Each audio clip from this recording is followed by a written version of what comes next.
ձեզ շնորհակալ եմ հրավերի համար։ Նախ ուզում եմ արձանագրեմ կարևոր մի փաստ։ Տոտալ խայտառակությունն է Երևանի փողոցների վիճակը։ Քարուքան դեղացած, սաղ տեղերը փոսեր, անհասկանալի ձևով գոյացած, մեքենաները ջարդվում են եւ պատասխանատուներ չկան դրա համար։ Ուղղակի թեթև տեղով, որ այսինքն ոչ խցանում կա, ոչ ինչ որ առաջնային փողոց է, ուղղակի ինչ որ մի հատ երկրորդական փողոցով մեքենան քշում ես, մեքենան ընկնում է այնպիսի փոսերի մեջ, որ ստիպված է ստանել սարքել տալու, որովհետև մեքենան ջարդվում է այդ փոսերի պատճառով, այտենց մեծ են այդ փոսերը։ Եվ այս կոնտեքստում շատ կարևոր է նշել մի կարևոր բան։ Մեր ժողովուրդը ոչ միայն փոսերի պատճառով է ջարդում իրենց մեքենաները, այլ նաև այն մերկա սառույցի, որը օրեր առաջ կար Երևանի տարբեր փողոցներում, տասնյակ մարդիկ անձամբ ինձ գրել են, դիմել են, տասնյակ մարդկանց ես անձամբ ճանաչում եմ, ովքեր այդ անխնամ փողոցների պատճառով մեքենաները ջարդել են, դժբախտ պատահարների են հանդիպել ու այս տրամաբանության մեջ է եղել ամբողջ ձմեռվա ընթացքը մարդիկ ընկնում էին սառույցի վրա, վնասվածքներ էին ստանում, իսկ Ավետյան Տիգրանը իր համար, իր հանգիստ կյանքով ապրում է եւ չի մտածում, որ իր կառավարման արդյունքում մարդկանց մոտ կան կենսական անհրաժեշտության խնդիրներ, մարդկանց մոտ կա առողջության խնդիրներ եւ նաեւ իր գործունեությունը խանգարում է մարդկանց անհոգ ապրուստին Երևանում, եթե կարելի է սա անհոգ անվանել առհասարակ, որովհետև չես կարող անհոգ անվանել այն կլիմայական խնդիրների հետ կապ չունեցող բոլոր խնդիրները էկոլոգիական, որոնք իրանք ասում են ամեն ինչի վրա փորձում են գցեն այդ խնդիրները կլիմայական պայմանների փոփոխության եւ այլ խնդիրների, բայց չասելով որ այս խնդիրները իրանք ապիկար կառավարման արդյունքում է ձևավորվել եւ այդ կառավարման արդյունքում ձևավորված խնդիրները մարդկանց տներն է մտնում, մարդկանց գրպաններն է մտնում, որովհետեւ մարդիկ ըստ էության ստիպված են գնան քաղաքից դուրս, որպեսզի իրենց երեխաների հետ դուրս գան ման գալու, քանի որ Երևանում օդի աղտոտվածության իրավիճակը խայտառակ մակարդակի վրա է։ Հենց հիմա կարող եք դուք ինքնուրույն բացել նայել, տեսնել, որ անգամ անձրևի եւ ձյան պայմաններում խայտառակ ինդեքս է այդ աղտոտվածությունը, այդ երկաթները, որոնք որ կան օդում եւ այդ օդը մենք ցավոք սրտի շնչում ենք, հա։ Եվ այս ամեն ինչի մեջ սրան գումարվում է նաեւ այդ խայտառակ փոսերը, որոնք ջարդում են մեր քաղաքացիների մեքենաները։ Երևանցիները ակետից բեկետ չեն կարողանում նորմալ շարժվել, տեղաշարժվել, որովհետեւ Երևանի քաղաքապետարանը անգործության է մատնված։ Բացի կոռուպցիոն սկանդալներից, կոռուպցիոն բացահայտումներից, կոռուպցիոն խոսակցություններից, օդում կախված լուրերից այդ կոռուպցիայի մասին նաև որևէ բան դրական գործողություններ չենք տեսնում, որը կարող է համապատասխան լինել այն 8 միլիարդ դոլարի հետ, որոնք նրանք այս 8 տարվա ընթացքում վերցրել են։ Այսինքն իրանք որևէ շոշափելի գործողություն չեն իրականացրել Երևանցու կյանքը բարեկարգելու, բարելավելու համար, միայն եւ միայն պրոբլեմներ, ավելի շատ թանկացումներ, բացի բոլոր ապրանքների թանկացումից կա նաեւ թանկացումներ բոլոր ծառայությունների ոլորտներում, աղբահանության, գույքահարկի, հարկման տարբեր տեսակներ, սա ամեն ինչը բեռ է դառնում քաղաքացիների համար, բայց իրանք իրենց պարգևավճարները շարունակում են ստանալ իրենց 7 միլիոնները, 3 միլիոնները եւ այսպես շարունակ, եւ նաեւ իրանք ասում են թե $200,000 տունը ինչ է որ մենք չունենանք, կամ այս կոստյումը կարող է մենք պետքա 12 թվականից մինչեւ հիմա նույն կոստյումով ման գանք, կամ ասում են մենք ոնց մի դրամով կամ 10 դրամով կամ ինչ որ բանով էլ այդ աշխատավարձի մասով, եթե այդ ձև լինի, նշանակում է պետքա կոռուպցիա ուրեմն լինի։ Դուք քայլող կոռուպցիա եք։ Քայլող կոռուպցիա եք։ Նիկոլ Փաշինյանը ով խոստանում էր, որ պետքա հեծանիվով գնա գործի, Պուլման Մայբախով է երթևեկում զրահապատ մի քանի $100,000 Մերսեդեսով է երթևեկում, Ալեն Սիմոնյանը երթևեկում է մի քանի $100,000 BMW-ով, թեկուզ կարող լավ թո $150,000 լինի, եւ այսպես շարունակ, հա, իրանց падավատները, իրանց բարեկամները եւ այլն, վայելում են, իրանց կյանքը մեր հարկերի շնորհիվ, թոշակառուների հարկերի շնորհիվ, ուսանողության հարկերի շնորհիվ, եւ այս հարկերի մսխումը բերում է արտաքին պարտքի ավելացմանը, որի բեռը հետագայում մնում է մեզ վրա։ Եվ այս կոնտեքստում անպայման ուզում եմ նշել մի նոր բեռի մասին, որի ականատեսը եղել ենք այդ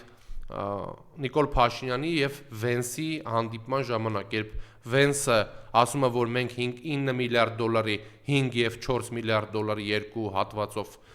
Հայաստանին ինչ-որ բան ենք վաճառելու, բայց նրանք դա կեղծ թարգմանությամբ ներկայացնում են, որ իբրև Վենսը ասում է, որ մենք ներդրում ենք իրականացնելու Հայաստանում 9 եւ 4 միլիարդ դոլարի, այն է, որ ինչ-որ ատոմակայանին, մոդուլային ատոմակայաններ փոքր, այսինքն փոքր ատոմակայաններ են ստեղծելու, որ ըստ էության Ամերիկայի Միացյալ Նահանգները որևէ երկրում չունեն փորձ եւ պրակտիկա նման բան այդ տեխնոլոգիաները օգտագործելով Հայաստանը առաջի երկիրը պետքա լինի, որ իրանք դրանց բան անեն, բայց բոլոր դեպքերում իրանք ոչ թե դա ուզում են արել իրանց հաշվին կամ իրանք ներդրում անեն, իրանք ուզում են վաճառեն Հայաստանի Հանրապետությանը, թե որտեղից Հայաստանին 9 միլիարդ դոլար, Նիկոլ Փաշինյանից կարող եք հարցնել, ինքը կարող է պատասխանել, որ եւս 9 միլիարդ դոլարով կավերանա Հայաստանի արտաքին պարտքը։ Եվ այս բոլոր կոմունիկացիաները, այս ամեն ինչը լինում է Հայաստանի Հանրապետության ինքնիշխանության հաշվին, ինքնիշխանության իմունիտետի հաշվին։ Կա նաև այն ստերը, որոնք նրանք խոսում են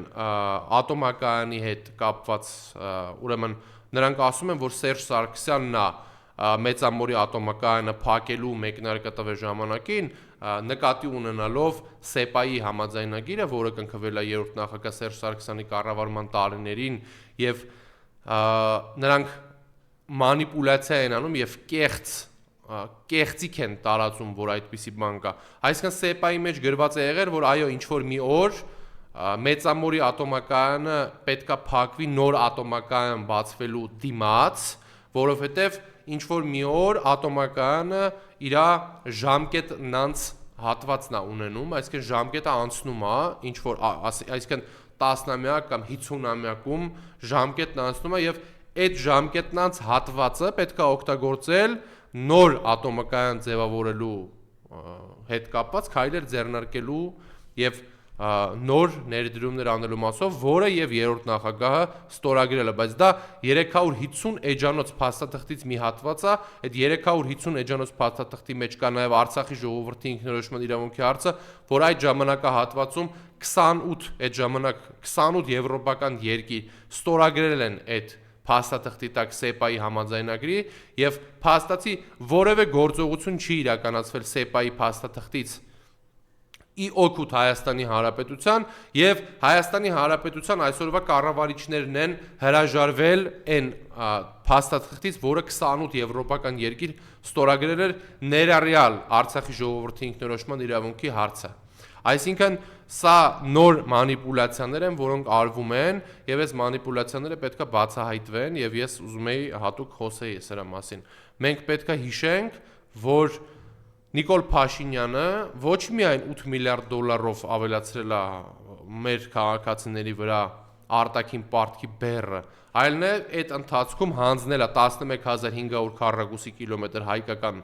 Արցախը եւ 200 քառակուսի կիլոմետր հայկական հող Հայաստանի Հանրապետությունից եւ այն չափաբաժինը արտաքին պարտքի, որը եղել է մինչև 2018 թվականը, այդ չափաբաժնին համապատասխան եղել է միլիարդավոր դոլարների զենք Հայաստանի Հանրապետությունը գնել է, եղել են տասնյակ ներդրումային ծրագրեր, եղել է երկու պատերազմ հաղթանակած Հայաստանի Հանրապետության, Սերժ Սարգսյանի կառավարման տարիներին քառորյա ապրիլյան պատերազմը, որը հայկական կողմը հաղթել է, եւ եղել են տասնյակ այլ ուղղություններով դիվանագիտական մեծ հաջողություններ, որոնք միլիարդավոր դոլարներ են բերել Հայաստանի Հանրապետությանը։ Եկեք հաշվենք այսօր, թե ԵԱՏՄ-ն առաջի օրվանից մինչև 2026 թվականի այսօրը ինչքան գումար է բերել Հայաստանի Հանրապետությանը եւ ինչքան մեծ հնարավորություններ է տվել հայկական արտադրողին, հայ գործարարին եւ առհասարակ Հայաստանի Հանրապետությանը գումարներ վաստակել եւ պետական բյուջեն լցնել հարկերով, որոնք գոյանում են այդ գործարարների վաճառքներից Ռուսաստանում եւ այլ ԵԱՏՄ երկրներում, հա, սա Սերժ Սարգսյանի դիվանագիտության հաջողությունների արդյունքն է, որ մենք այսօր կարողանում ենք ԵԱՏՄ երկրներին ապրանքաշրջանառությունը Հայաստանի Հանրապետության մեծացնենք։ Սա Հայաստանի մեր հայրենակիցները, որ կարողանում են վայելբերիսով, օզոնով եւ այլ հատվածներով գումարներ վաստակել, on-line առևտուր իրականացնել եւ հարկ չվճարել դրա համար, այսինքն մաքսային տուրք չվճարել դրա համար, ուղղակի հարկ վճարել դրա համար, բայց ունենալ հարյուրավոր միլիոնանոց շուկա, այսինքն 150 միլիոնանոց շուկա եւ ավել տարբեր երկրների, դա Սերժ Սարգսյանի բանակցային գործընթացի, դիվանագիտական գործընթացի արդյունքն է եղել իր կառավարման տասնամյակի, որին գումարվում է նաեւ Իսկանդերը, գումարվում է .un, գումարվում է 50,000 տոննա ռազմական օժանդակությունը, որ Սերժ Սարգսյանը բերել է Հայաստանի Հանրապետությանը, եւ ամենակարևորը գումարվում է բոլոր այն փաստաթղթերը, որոնք Սերժ Սարգսյանի կառավարման տարիներին ներառում էին Արցախի ժողովրդի ինքնորոշման իրավունքը կարմիր գրիչով, կարմիր գծած բոլոր փաստաթղթերում, եւ այսօր, որ Արցախի ժողովրդի իրավունքների մասին որևէ բան չեն խոսում, Արցախի մեր քաղաքական ղեկավարության, ովքեր բանտերում են Ադրբեջանը չեն խոսում եւ Հայաստանում օր-օրի ավելի են ավելանում քաղաքական բանտարկյալները, քաղաքական խոսքի համար ռեպրեսիաների ենթարկվող քաղաքական գործիչները, հասարակական գործիչները եւ հոգեվորականները։ Սա է իրականությունը։ Սերժ Սարգսյանի կառավարման տարիներին եկեղեցիներ էին կառուցվում, աշխարհի տարբեր երկրներում հայ առաքելական սուրբ եկեղեցիներ էին կառուցվում, Նիկոլ Փաշինյանի կառավարման տարիներին այս բոլոր եկեղեցիների վրա հարձակումներ են տեղի ունենում եւ այն ռեպրեսիաները, որոնք տեղի են ունենում քաղաքական գործիչների վրա, տեղի են ունենում նաեւ եկեղեցականների վրա։ Եվ շատ կարեւոր է ուզում եմ նշել, որ Եվրոպական միությունում, որ դրել եք հայոց այբուբենը, հայկական այբուբենը, շատ շնորհակալ ենք դրա համար, մեր սիրելի գործընկերներ, բայց ուզում եմ հիշեցնել, որ այդ այբուբենի պահապանները եղել են հայ առաքելական եկեղեցու սպասավորները, քահանաները, հոգևորականները, եպիսկոպոսները, արքեպիսկոպոսները եւ մեր կաթողիկոսները։ Սա պատմական ճշմարտությունը, որ դուք պետք է իմանաք, մեր տառերը, մեր գիրը, մեր ինքնությունը, հայկական տառերը, որ սերնդեսերունդ 1700 տարի շարունակ փոխանցվել է, եղել է ժամանակ, որ պետություն չենք ունեցել, եկեղեցին է հայկական ինքնությունը սերնդեսերունդ փոխանցող է եղել եւ այսօր, այո, Բոլթոնի ծրագրին համապատասխան Հայաստանում պատմական կաղապարներից հրաժարվելու ըստ իրանց եկեղեցին եւ պահպանողական ազգային արժեքները դա կաղապարներն են եւ այդ կաղապարներից պետք է հրաժարվեն, դրա մասին նաեւ լինելու առաջիկայում իմ կարծիքով ցեղասպանությունից հրաժարվելու ծրագիրը, որը պետք է ներառվի ըստ էության նոր սահմանադրության մեջ, որի ականատեսը մենք եւս լինելու ենք։ Բայց քանի որ խոսեցիք քաղաքական հետապնդումներից, տեսեք, հա, այսինքն մենք ապրում ենք մի երկրում իշխանության օրոք, եթե օրինակ ընդդիմադիր համայնքապետը հաղթում է, կամ բանտում է, կամ սպանում է, չեն հաղթում, միևնույն է, այս իշխանության քինախնդրությունը այն մակարդակ է, որ իրենք գնում են նաեւ այդ մարդկանց հետևից։ Երեք էլ վաղաշապոտում էիք, տեսակ հուզարկություններ էին անում, լավ, այս մարդկանց ուզածը ինչ է, եւ քանի որ նաեւ եկեղեցու դեմ արշավից խոսեցիք, իր վերջին հարցազրույցում Նիկոլ Փաշինյանն ըստ էության ասում է այսօր եկեղեցին օտարերկրապետություն է պետության մեջ, դա այն համեմատել է մինչև անգամ իսլամական, ծայրահեղական, այսպես ասենք, կառույցի հետ։ Խնդրեմ մեզ մասով ձեր տեսակետը։ Սա այդ նույն տրամաբանությունն է պատմական կաղապարների, մեր ինքնությունից հրաժարվելու, բանակից սկսած, երբ որ սկսեց օպերացիաները մեր հերոսների նկատմամբ, հերոսները փորձեցին հերոսներին պախարակել, հերոսներին սարքել տուշոնկա գողացող, հերոսներին սարքել թալանչի, հերոսներին սարքել կոռուպցիոներ, հաղթանակած նախագաներին սարքել թալանի ինչ որ օբյեկտներ, ովքեր թալան են իրականացնել եւ մարդկանց մեջ սերմանեն, որ նախագահները որևէ կոռուպցիոն գործողությունների հետ կապ ունեցել, բայց դա մանիպուլյացիա եւ այսօր ժողովուրդը տեսնում է արդեն, որ կեղծիք է եւ հերհուրանք է, երրորդ նախագահ Սերժ Սարգսյանի վրա արդեն 5-րդ քրեական գործն են հարուցել եւ մենք անցնում ենք այդ քրեական գործերի շղթայով, որևէ ձև չի ազդել եւ չի ազդելու մեր դիրքորոշման, մեր խոսքի, մեր մոտեցումների վրա այդ գործողությունները, բայց սա հստակ ծրագրի շարունակություն է։ Ես ուզում եմ հիշեցնել նաեւ, որ 3 մեր իմպիչմենտի վարչապետի տեխնացու Մասիսի համայնքապետ Դավիթ Համբարձումյանի քաղաքական բանտարկյալ Դավիթ Համբարձումյանի եղբորը եւս տարել են կալանքի այսօր Գոռ Համբարձումյանին եւ տասնյակա դեպքերը, այո, տասնյակա դեպքերը Արշակ Սրբազանին, Վեհափառի եղբոր որդուն եւ եղբորը Միքայել Աճապահյանի բոլորի վրա Բագրատ Սրբազանի ինչքան մերձավոր շրջապատումները առնվազն ում հետ որ նա շփվում էր այդ ընթացքում բոլորը կալանքի տակ են այսօր եւ այսպես շարունակ, այսինքն Նիկոլ Փաշինյանը ըստ էության հետեւյալն անում։ Եթե կա խնդիր, այդ խնդրի լուծումը իրավապահ մարմինների միջոցով ռեպրեսիաներ իրականացնելն է եւ փակի տակ պահելն է առնվազն միջև ընտրություններ, որ Նիկոլ Փաշինյանը ունենա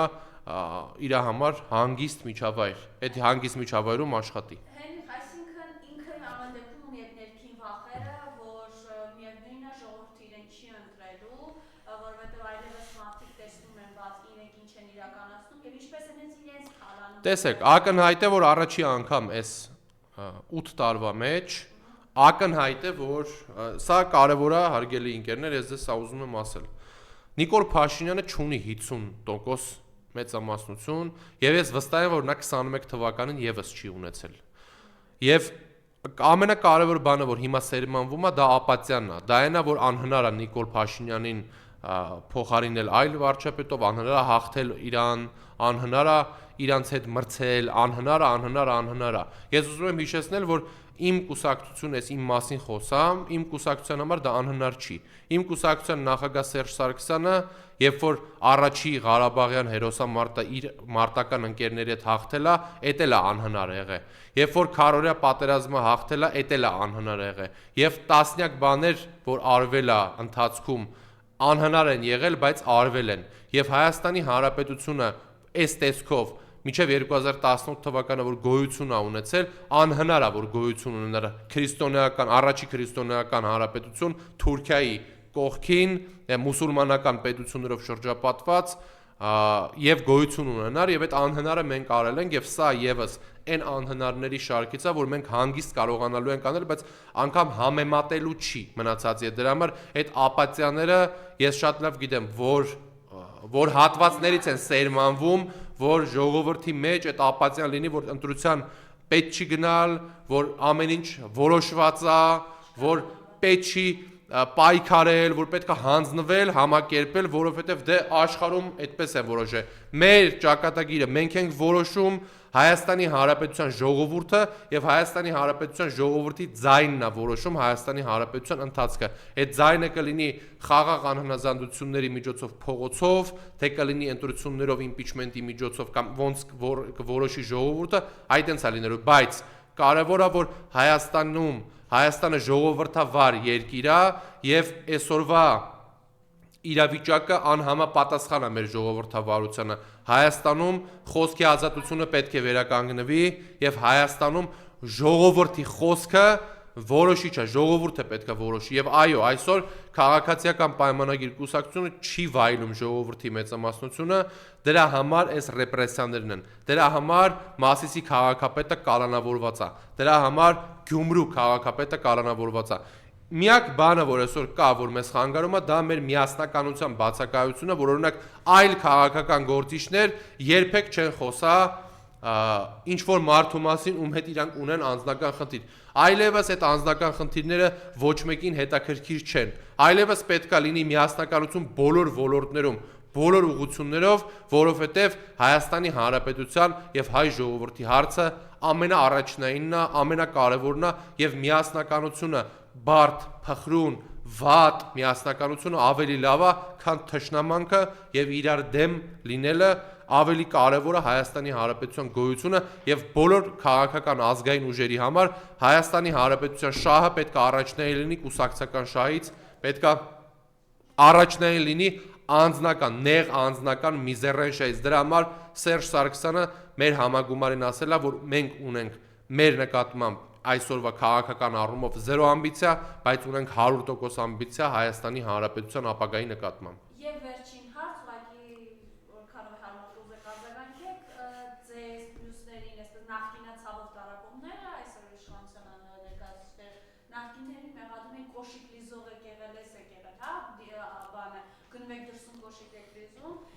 բայց այսօր իրենք խոսում էին հիբրիդային պատերազմը Ռուսաստանում արում, բայց տեսնում են գնում է Ռուսաստան, Ալեն Սիմոնյանը Լավրովի հետ ոնց է խոսում, Նիկոլ Փաշինյանը իր վերջին հարցազրույցում ասում է Պուտինի հետ ունեն ջերմ հարաբերություններ, մենք երբեք Ռուսաստանի դեմ մենք որևէ գործողություն չենք անի, խնդրեմ այս մասով ձեր տեսակետը։ Նախկինը ես չեմ, իրանք են, Նիկոլ Փաշինյանն է նախկին, Անդրանիկ Քոչարյանն է նախկին եւ տասնյակ այլոք, Ալեն Սիմոնյանն է նախկին, ես նախկին չեմ ու հանրապետական կուսակցությունը նախկին չի, հանրապետական կուսակցությունը ներկա է եւ ապագա է եւ մեր անցյալում ունեցած հաղթանակները վկայում են մեր դիվանագիտության հաջողությունների մասին։ Նախկինում հայ-ռուսական հարաբերությունները եղել են եղբայրական եւ ռազմավարական գործընկերության համապատասխան հարաբերություններ եւ դրա վառ ապացույցն է հենց հապքի օրինակը, հա, նույն հապքը քարորիա պատերազմում Արցախի վերաբերյալ հայտարարությամբ Արցախի, որը ներառված չի եղել Հայաստանի կազմում, քարորիայի ժամանակ հապքը Արցախի վերաբերյալ հայտարարությունը տարածել, հիմա ինչ որ գործողությունների ժամանակ Նիկոլ Փաշինյանը բողոքում է, որ հայտարարություններ չեն անում։ Նույն Էրդողանը, ով Թուրքիայի նախագահն էր Սերժ Սարգսյանի կառավարման տարիներին, միացել է Մինսկի խմբի հայտարարությանը այն մասին, որ պետք է